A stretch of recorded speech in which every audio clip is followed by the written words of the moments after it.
जैसा कि मैंने कहा कि ये कहानी, प्रेम की कहानी अकथ है, अकथ जो कह नहीं सके, जिसको बयान किया ही नहीं जा सकता, जिसको जितना कहें उतना कम है, क्योंकि इसमें तो केवल जलना ही जलना है। ये तो एक बात है जो पूरे आलम तक फैल जाती है, मगर ये बात तो निश्चित है कि बात फैलेगी तो फैलने दे, मगर मैं तुझको पाकर के तो रहूंगा। ये तो मेरी हस्ती है, ये तो मेरा मकसद है, ये तो मेरी एक भावना है। गरेबां चाक भी होगा, फुगा तक बात आ पहुंची, वहां तक जा ही पहुंचेगी जो यहां तक बात आ पहुंची। मिटाकर अपनी हस्ती तुझको आखिर पा ही लूंगा मैं, जलेंगे बालों पर भी आशियां तक बात आ पहुंची। बनाया था जलाने ही को आखिर आशियां अपना, चमन में शुक्र है बरके तपा तक बात आ पहुंची। शरीके कारवां हूं मैं गुबारे कारवां होकर, मेरे मिटने की मेरे कारवां तक बात आ पहुंची। मुझे जो मुस्कुराकर अपने हाथों जाम बख्शा था, इनायत थी मगर अब दास्तां तक बात आ पहुंची। चमन वालों उठो आरा इसे महफिल का वक्त आया, खिजा से अब बहारें बेखिजा तक बात आ पहुंची। सजाएदार हो तजवीज अब मेरे लिए शायद, जो कह बैठा हूं मैं पीरे मुगा तक बात आ पहुंची। अब तो बात फैल गई, अब तो सब जगह बात फैल गई। अब तो मुझे इस बात की खुशी है कि अब मैं तुम्हारे अलावा दूसरा को सोचने की जरूरत कर ही नहीं सकता, जरूरत भी नहीं है। मैं तो केवल तुम्हें ही पाने के लिए और तुमसे एकाकार होने के लिए तो जिंदगी को एक रमा किया है, जिंदगी का एक मकसद बनाया है, एक एहसास किया है, और मैंने बहुत एहसास किया है। क्योंकि अब इस शरीर में विरह ही विरह है, अब इस शरीर में आग ही आग है। बिरहिण बिहरे रैन दिन बिन देखे दीदार, यह काया जलती रहे जाग्या विरह अपार। अपार जिसका कोई अंत नहीं है। क्योंकि अब मैं किस तरीके से, किस पर एतबार करूं, किस पर भरोसा करूं, इस बात का मुझे अब कोई इल्म नहीं रहा। कांटों पर एतबार किया है कभी कभी, फूलों को शर्मसार किया है कभी कभी, पैमानाए बहार किया है कभी कभी, जलवों को आश्कार किया है कभी कभी। रहम आ गया जो इन पे मेरे जब्ते इश्क को, आंखों को इश्क बार किया है कभी कभी। रस्म और रिवाज इश्क का कायल नहीं मगर, दामन को तार तार किया है कभी कभी। गो बेखबर नहीं हूं हकीकत से खार की, फूलों पे एतबार किया है कभी कभी। जो देवता भी पा न सके मैंने वो कदम चूमे हैं, उनसे प्यार किया है कभी कभी। सर आस्था पे तेरे झुकाए रहा मगर, इनको सुपूददार किया है कभी कभी। मैं हूं तो कोई दूसरा कैसे हुआ कहीं, मैं ही को तू शुमार किया है कहीं कहीं। मैंने जिंदगी में कांटों पर भी एतबार किया, दुश्मनों पर भी एतबार किया। दोस्तों तो दोस्ती की या नहीं की, मगर जो दुश्मन थे उन पर भी भरोसा किया। एहसास किया कि शायद जिंदगी का कोई मकसद मिल जाए, शायद जिंदगी का कोई रास्ता मिल जाए। मगर जब मैंने निश्चय कर लिया कि अब तो जिंदगी का कोई दूसरा मकसद है ही नहीं, और मेरा साफ साफ कह देती कि अब तो मेरे तो गिरधर गोपाल दूसरों न कोई, जाके सिर मोर मुकुट मेरो पति सोई।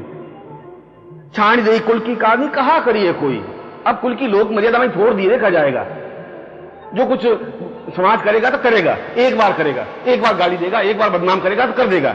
जब 2 साल बाद ही बर्बाद होना है, जब 2 साल बाद ही बदनाम होना है तो आज ही बदनाम हो जाए, फिर 2 साल को बर्बाद क्यों करें। छोड़ दे कुल की कहानी कहा करिए कोई, संत बैठी बैठी लोक लाज खोई। अंशुवन जल सींच सींच प्रेम बोली बोई, और ये प्रेम की बेल आंसुओं के जल से ही सींची जाती है। अगर आंसू हैं तो ये प्रेम की बेल बनेगी, और प्रेम की बेल बनेगी तो विरह की एक फल लगेंगे। अंशुवन जल सींच सींची प्रेम बेली बोई, अब तो बेल फैल गई आनंद फल हुई। अब तो जीवन में आनंद ही आनंद है, अब जीवन में एक मुस्कुराहट ही मुस्कुराहट है, क्योंकि इस मुस्कुराहट के पीछे एक किसी का इंतजार है, एक किसी के मिलने की कशिश है। अब करूं भी क्या, मैं नहीं चाहती कि मेरी आंखों में कोई बात झलके, मैं नहीं चाहती कि समाज उसको पढ़े, अनुभव करे। हृदय मां ही प्रेम जो नैनो झलके आए, विरह व्यथा कासू कहूं कौन मिला विधा। अब मैं क्या कर सकती हूं, मैं अंदर जो प्रेम की एक चिंगारी है वो तो आंखों से प्रकट हो ही जाती है, झलक जाती है। लोग पढ़ लेते हैं और बातें करने लग जाते हैं, अब सामने गढ़ने लग जाते हैं। मैं गढ़े सोचें, जो कुछ सोचना है उनको सोचने दें। मैंने अपनी जिंदगी का एक रास्ता अख्तियार किया है, मैं तो उस रास्ते पर चलूंगी ही, मैं तो उसको पाऊंगी ही, क्योंकि और कोई मर्द जिंदगी में है ही नहीं।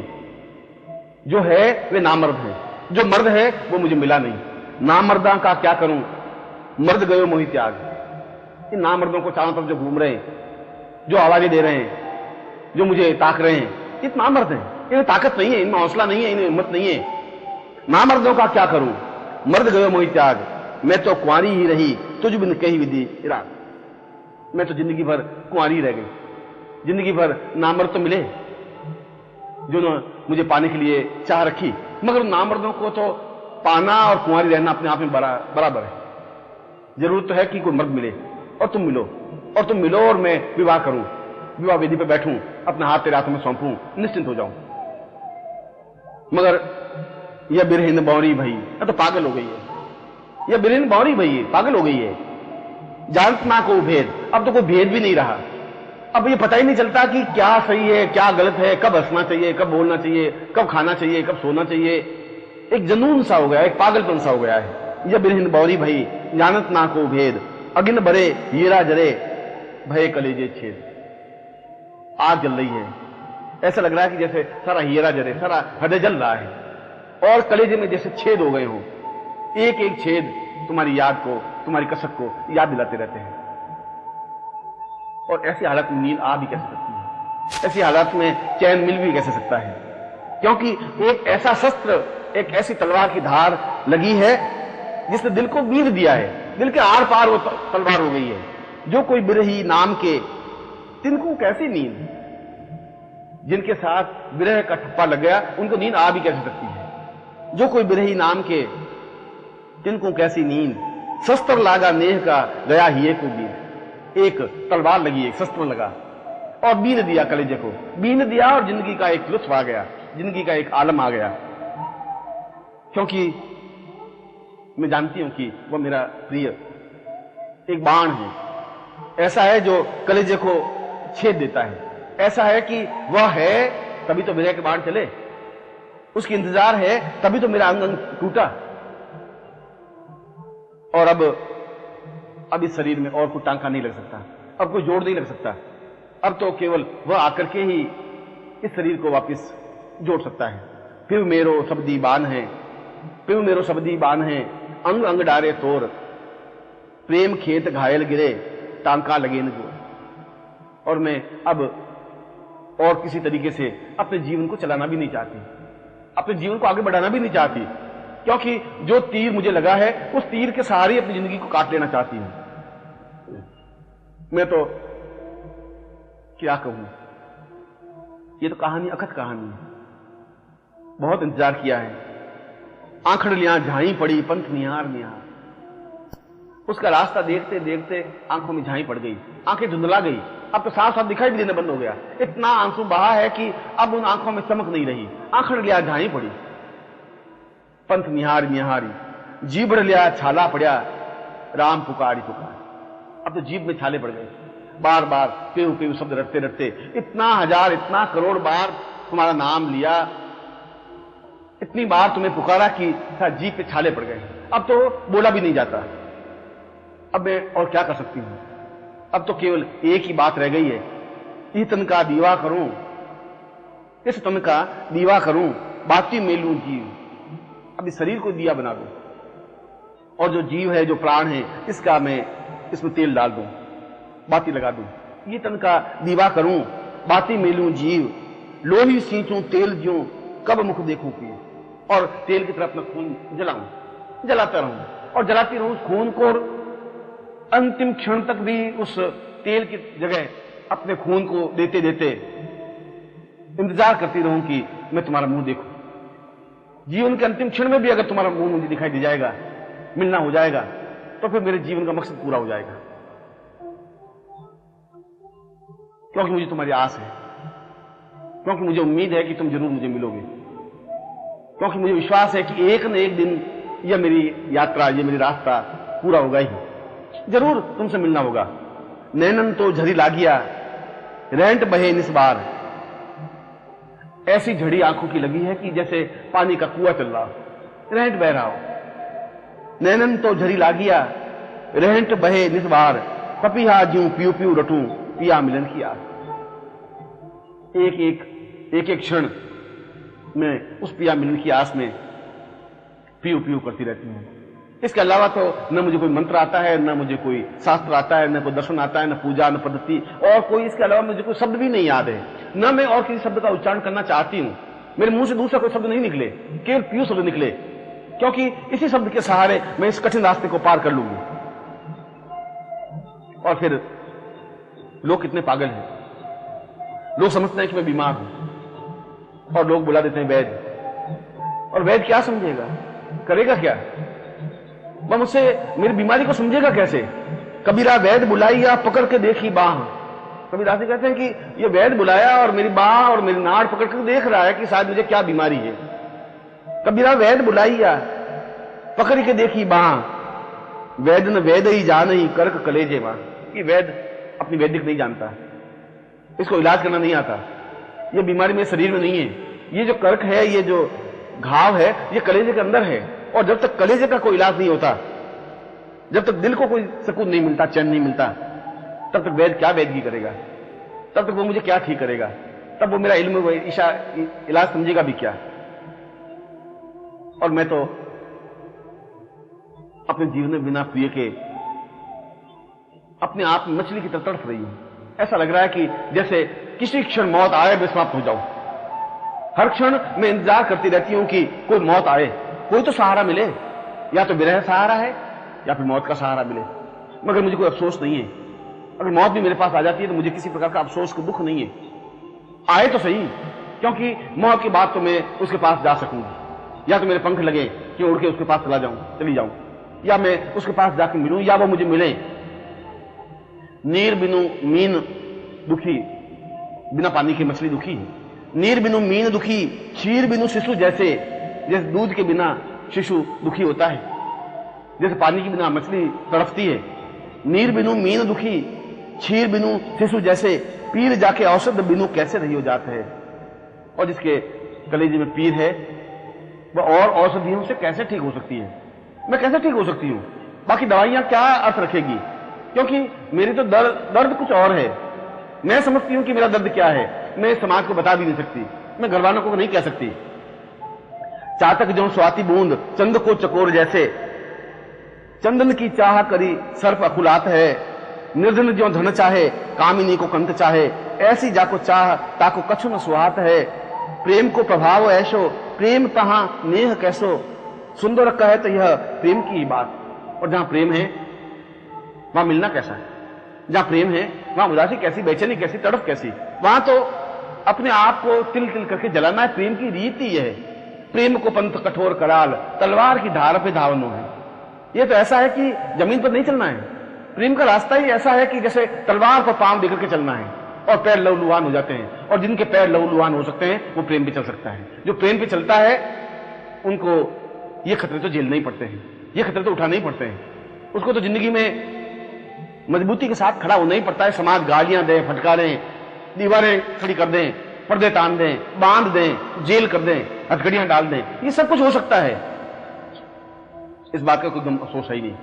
तरकीब तो मेरे पास है, युक्ति तो मेरे पास है, चिंतन तो मेरे पास है, विचार तो मेरे पास है कि मैं हर किसी भी हालत में अपने प्रिय के पास पहुंचूंगी, श्रृंगार करूंगी, सजूंगी, उनको रिंझाऊंगी, नाचूंगी, गाऊंगी। जिस तरीके से भी वो खुश होना चाहे मैं खुश करूंगी। मेरी जिंदगी का इल्म, मेरी जिंदगी का एक चिंतन तो इतना ही था कि मैं उसे खुश करूं। मैं तो और किसी प्रकार का इल्म और किसी प्रकार की भक्ति और किसी प्रकार की साधना जानती ही नहीं, और किसी प्रकार की साधना जानने की मुझे जिंदगी में जरूरत ही नहीं। क्योंकि जिंदगी का एक दर्द है, जिंदगी की एक एहसास है। जिंदगी को मैंने दांव पे लगाया है और जिंदगी को दांव पे लगाने की कला मैं जानती हूं। मैं जानती हूं कि जिस दिन मैंने इस पगडंडी पे पांव रखा था, तब से मैं समझ गई थी ये पगडंडी बहुत उबड़ खाबड़ है। तब से मैं समझ गई थी कि इसमें कांटे ही कांटे हैं। तब मैं समझ गई थी इसमें रुसवाइयां हैं, इसमें चश्मगोइयां हैं, इसमें कई प्रकार की फुसफुसाहट है, बातें होंगी, लोग ताने कसेंगे, लोग कई प्रकार से कहेंगे, मगर कहेंगे कुछ हूं इसलिए कहेंगे। अगर मैं बिल्कुल एक बेकार सी जिंदगी जी लूंगी तो उसकी जिंदगी का अर्थ मकसद क्या रहेगा? वह तो एक घटिया जिंदगी हो जाएगी। उस जिंदगी में कुछ रस होगा नहीं, उस जिंदगी में कुछ इल्म नहीं होगा, उस जिंदगी में कुछ आनंद नहीं होगा। और जब जिंदगी के अंतिम क्षण में जब मौत मेरे पास सिराने खड़ी होगी, तब मैं वापस अपनी पूरी जिंदगी को टटोलूंगी तो मेरे पास क्या पूंजी होगी? क्या होगा कि मैंने किसी को अपने शूर्य और अपनी जिंदगी को अर्घ्य दिया, अपने आंसुओं की माला पहनाई, किसको पहनाई? अगर मैंने अपनी जिंदगी उच्छ्वास किसी को दिए ही नहीं तो फिर उच्छ्वास का तात्पर्य, जिंदगी का मतलब क्या? अगर मैं सूखे कांटा नहीं हूं तो जिंदगी का तात्पर्य क्या? अगर मैं किसी में अपने आप को डुबोया नहीं तो फिर जिंदगी का मकसद मतलब क्या? क्योंकि जिंदगी तो एक ऐसी है कि एक क्षण भी जक नहीं पड़े, एक क्षण भी चैन नहीं मिले, एक क्षण भी उसके बिना रहने की कल्पना ही नहीं पड़े। मार्ग जोवे विरहनी चित्त में पिय की ओर, हर क्षण उसकी ओर ताकती रहती है, उस पंथ की ओर, उस रास्ते की ओर जिधर से प्रिय आने वाला है। दिन बीत जाते हैं, महीने बीत जाते हैं, साल बीत जाते हैं, मगर इंतजार नहीं बीतती। मार्ग जोवे विरहनी चित्त में पिय की ओर, सुंदर जीरे जक नहीं कलन परत निष्भोर। और जो इंतजार करती रहती है उसके कलेजे में कोई सुकून नहीं होता, उसको अपने आप में और कोई इल्म, कोई विचार होता ही नहीं, और किसी विचार की उसको जरूरत नहीं, क्योंकि ये सहज अकेली है और मैं अकेली तड़फ रही हूं, मैं छटपटा रही हूं। दूभर रहनी, ये रात बहुत दूभर हो गई है, रात काटनी मुश्किल हो गई है। एक रात काटनी इतनी मुश्किल हो गई तो पूरी जिंदगी कैसे कटेगी? मगर मैं काटूंगी। दूभर रहनी बिहाय अकेली सहजरी, ये सहज अकेली है, बिछी हुई है पर दूभर है। इस सहज पर लेटकर इस रात को काटना बहुत मुश्किल हो गया है। जिनके संग न पीव बिरहनी सहजरी, और इस रात में भी जिसके साथ पीव नहीं है, वह रात कितनी जलेगी? वह तो एक सोचने की बात है। सुंदर बिरहनी मरी रही कहूं न पहिए जीव। और ये इनको कौन समझाए, जाके कौन बताए कि वह मर रही है, बेचैन है, छटपटाहट है? कौन जिया करके, कैसे जिंदा रहेगी? उसको जिंदगी कौन देगा? उसकी तरफ कौन कम करेगा? उसको बेचैनी कौन दूर करेगा? सुंदर बिरहनी मरी रही कहूं न पहिए जीव, अमृत पान कराई के फेरी जीवावे पीव। और वापिस केवल पिया ही आकर के अमृत पान करा सकता है, फिर उसको जिंदगी दे सकता है, फिर वापिस जिंदा रहने का हक दे सकता है, फिर एहसास कर सकता है कि जिंदगी है, ये मकसद है। फिर वापिस ठंडी हवा बह सकती है, फिर बसंत ऋतु आकर के गले लिपट सकती है, फिर वापिस कोयल की कुहू कुहू में एक अजीब सा आनंद और मस्ती आ सकती है, फिर रात अपने आप में श्रृंगार कर सकती है, फिर तारे अपने आप में घुंघरू बनकर के पाँव में थिरक सकते हैं, फिर चांद अपने आप में गले में बैठ करके और गले का हार बन करके उसको रिंझा सकता है। वो तब हो सकता है जब प्रिय सामने हो, जब मुझे मिले, जब मैं घड़ी भर भी उसके सामने बैठूं, मैं उसका इंतजार करूं, मैं उससे मिलूं। बिरहा दुखदाई लगियो मारे ऐंठ मरोरी। ये बिरह बहुत बहुत घायल, अगर आता ही है और आकर के चला जाता है तो फिर उसका तो कोई अफसोस नहीं है, मगर बिरहा दुखदाई लगियो, बहुत दुख देने लगा है, क्योंकि ये सारे शरीर को ऐंठ करके मरोड़ देता है, मार देता है। बिरहा दुखदाई लगियो मारे ऐंठ मरोरी, सुंदर बिरहिन क्यों जिए सर्तन लियो निचोरी। अब ये शरीर जिंदा कैसे रह सकता है? अब ये सांस कैसे ले सकता है?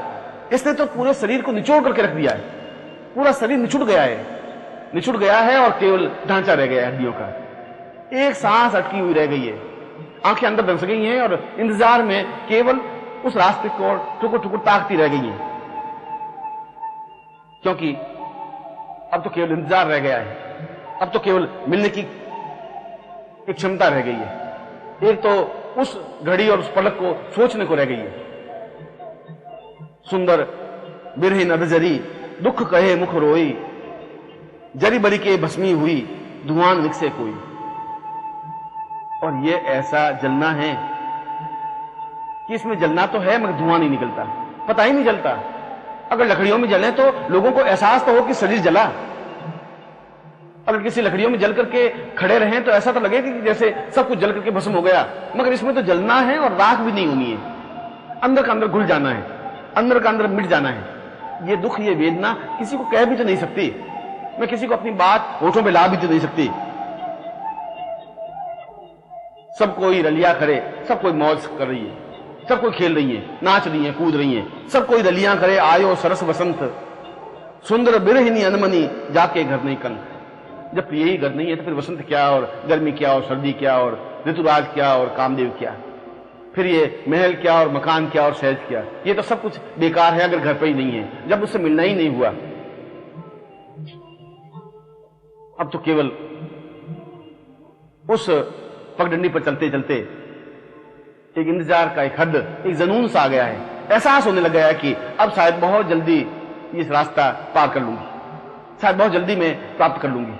शाही तू ही तू करो क्यों ही दर्श दिखाओ, तू कुछ भी कर, तू कैसे भी कर, मैं ये नहीं जानती तू कैसे करेगा, कैसे आएगा, किस तरीके से आएगा, तू कुछ भी कर, साईं तू ही तू कर। अब मैं तो कुछ नहीं कर सकती, मैं तुम्हें समझा भी नहीं सकती, मैं तुम्हें कोई युक्ति नहीं बता सकती, साईं तू ही तू करो क्यों ही दर्श दिखाओ, सुंदर बिरहिन यों कहें ज्यों ही त्यों ही आओ।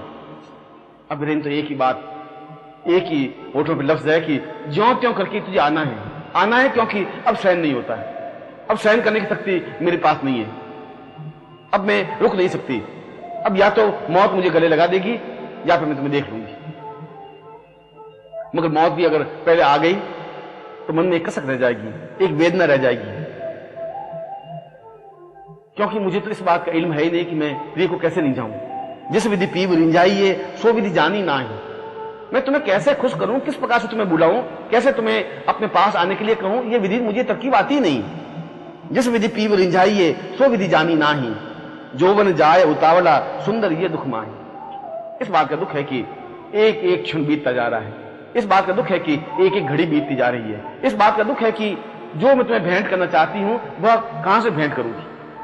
वो सुंदर आंखें नहीं रहेंगी, वह यौवन नहीं रहेगा, वह सौंदर्य नहीं रहेगा, वह सब कुछ खत्म हो जाएगा। तो अगर तुम मिलोगे भी तो मैं थाली में क्या सजा के तुझे भेंट करूंगी। जो मेरे पास सुंदरता है भाई, अगर भेंट नहीं कर सकी तो फिर तुम्हारे पास देने के लिए मेरे पास रहेगा ही क्या। अगर मदमस्त आंखें आज जो मेरे पास हैं वह मैं अगर तुझे भेंट नहीं कर पाई तो फिर जिंदगी का मकसद क्या होगा। और जिस क्षण तुम आओगे उसमें मुझे थाल में अपना यौवन सजा करके भेंट करना चाहिए, मगर यौवन ही नहीं रहा तो फिर मैं भेंट करूंगी भी क्या। अब तो केवल एक ही विचार रह गया कि तू मेरा अति लाडला रूप बहुत तुझमा ही। तू बहुत लाडला है और बहुत रूप है, अगर मैं बहुत स्वरूपवान हूं तो तेरा रूप भी, तेरी मोहक मुस्कान भी अपने आप में अद्वितीय है। तुझको राखूं नैन में पलक उघारूं नाही। अब तो केवल तुम्हारी छवि मेरी आंखों में बसी हुई है, आंखें बंद हैं, मैं आंखें खोलना भी नहीं चाहती, एक क्षण भी कुछ देखना नहीं चाहती, क्योंकि कहीं ऐसा तो नहीं हो कि पलक उगाड़ूं और तुम निकल जाओ, फिर तुमसे बिछुड़न हो जाए, फिर तुमसे अलग रहने की कल्पना ही अपने आप में बहुत दुखदाई है। सुंदर बिगसे बिरहनी मन में भयो उछाह, फूल बिछाऊं सहज की आज पधारे ना। ऐसा लग रहा है कि आज शायद तुम आने वाले हो, ऐसा लग रहा है कि शायद तुम आज मुझे मिलोगे, आज शायद कुछ न कुछ होगा। अब तो जीवन का एक आलम, एक मस्ती, एक छलछलाहट रही है। वास्तव में ही हजारों हजारों काव्य विरह में लिखे हुए और पूरा भारतीय शास्त्र और जीवन का, संसार का जितना समृद्ध साहित्य है वह केवल विरह से उत्प्रोत है, क्योंकि प्रभु को पाने के लिए तो अपने आप को विरहीन होना ही पड़ता है, और वह विरहीन होकर के ही अपने गुरु को प्राप्त कर सकती है, अपने गुरु से एकाकार हो सकती है, अपने गुरु में लीन हो सकती है। जो शिष्य अपने आप को जब विरहीन नहीं समझता है तो एक मन में एक उत्साह होता है, एक उमंग होती है, एक दर्द होता है, और उस दर्द के सहारे वह अपने गुरु में लीन हो जाता है। और ऐसा ही इंतजार, ऐसी कशक, ऐसी वेदना आपको मिले, मैं आपको ऐसा ही आशीर्वाद दे रहा हूं।